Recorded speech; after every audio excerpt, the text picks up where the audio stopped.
নমঃ শিবায়, ওম নমঃ শিবায়, ওম নমঃ শিবায়। আজ আমরা শুনব ভগবান শিবের জন্মের আসল রহস্য। এই মহাবিশ্বের শুরুতেই ছিল না কিছুই, না আলো, না অন্ধকার, না ধরণী, না আকাশ। সব ছিল নিস্তব্ধ, অনন্ত শূন্যতায় নিমগ্ন। সেই শূন্যতাতেও ছিল এক চেতনা, এক অদৃশ্য শক্তি, যিনি ছিলেন সব কিছুর মূল। তিনিই পরবর্তীতে রূপ নিলেন ভগবান শিব।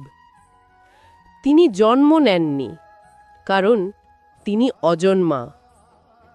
তিনি সময়েরও আগের অস্তিত্ব।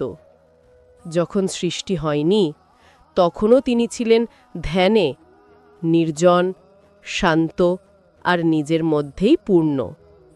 বলা হয়, সেই সময় মহাশক্তি নিজের মধ্যে ভাবলেন, আমি এক, কিন্তু আমি বহুত্বে প্রকাশিত হতে চাই। এভাবেই শুরু হলো সৃষ্টি। সেই এক শক্তি নিজের মধ্যে থেকে সৃষ্টি করলেন তিন রূপ: ব্রহ্মা, বিষ্ণু এবং মহেশ্বর। ব্রহ্মা হলেন সৃষ্টিকর্তা, বিষ্ণু হলেন পালনকর্তা, আর শিব হলেন সংহার ও পুনর্জন্মের প্রতীক। কিন্তু এই তিনের মধ্যেও শিবের স্থান আলাদা, কারণ তিনি সৃষ্টির আগে ছিলেন, সৃষ্টির শেষে থাকবেন। একসময় ব্রহ্মা ও বিষ্ণুর মধ্যে বিরোধ শুরু হল। কে সৃষ্ট, কে সৃষ্টির মূল, তা নিয়ে বিতর্ক চলল। তখনই আকাশে উদিত হল এক অগ্নিস্তম্ভ। তার শুরু নেই, শেষ নেই। দুজনেই অবাক। ব্রহ্মা বললেন, আমি উপরের দিকে যাব, দেখি এর শেষ কোথায়। বিষ্ণু বললেন, আমি নিচে নামি, দেখি এর মূল কোথায়। ব্রহ্মা উড়ে গেলেন ওপরে, বিষ্ণু নামলেন গভীরে, কিন্তু কেউই খুঁজে পেলেন না সেই অগ্নিস্তম্ভের শেষ। অবশেষে তারা দুজনেই ফিরে এলেন। ঠিক তখনই সেই জ্যোতির্ময় স্তম্ভের মাঝখান থেকে প্রকাশ পেলেন এক অনন্ত শক্তি, মহাদেব শিব।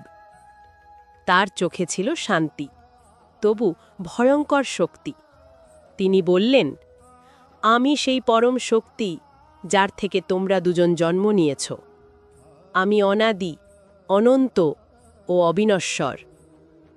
তার কণ্ঠে ছিল বজ্রের গর্জন, কিন্তু সেই গর্জনের মধ্যেই ছিল অদ্ভুত শান্তি। তিনি ঘোষণা করলেন, আমি সৃষ্টি, আমি সংহার, আমি নীরবতা, আমি জাগরণ। সেই অগ্নিস্তম্ভকেই বলা হয় জ্যোতির্লিঙ্গ, এবং সেই জ্যোতির্লিঙ্গ থেকেই মহাদেবের প্রথম প্রকাশ। এরপর শিব প্রকাশ পেলেন আদিযোগী রূপে। হিমালয়ের নিস্তব্ধ গুহায় তিনি বসে রইলেন গভীর ধ্যানে। তার শরীর নীলাভ, চোখ অর্ধনিমীলিত, চুলে গঙ্গা, কণ্ঠে সাপ, কপালে তৃতীয় নয়ন। তিনি ছিলেন নীরব, অথচ তার ধ্যানেই কম্পিত হচ্ছিল সারা বিশ্ব। তার ধ্যানের কম্পন থেকেই জন্ম নিল শক্তি, সতী। সতী হলেন শিবের শক্তিরই এক অংশ। দুজন মিলে সৃষ্টি করলেন ভারসাম্য, পুরুষ ও প্রকৃতির মিলন। এই মিলন থেকেই জন্ম নিল নতুন জীবন, যার মধ্যে ছিল সৃষ্টি ও ভালোবাসার মিশ্রণ। কিন্তু একদিন শুরু হল বিপর্যয়। সতীর পিতা দক্ষ রাজা অহংকারে ভরে গেলেন। তিনি এক বিশাল যজ্ঞের আয়োজন করলেন, কিন্তু তাতে শিবকে আমন্ত্রণ জানালেন না। সতী বললেন, আমি আমার পিতার যজ্ঞে যাব। শিব নিষেধ করলেন, তবুও তিনি গেলেন। যজ্ঞে উপস্থিত হয়ে সতী দেখলেন তার প্রিয় স্বামী শিবের প্রতি তীব্র অপমান। দাক্ষ সকল দেবতার সামনে শিবকে তুচ্ছ করলেন।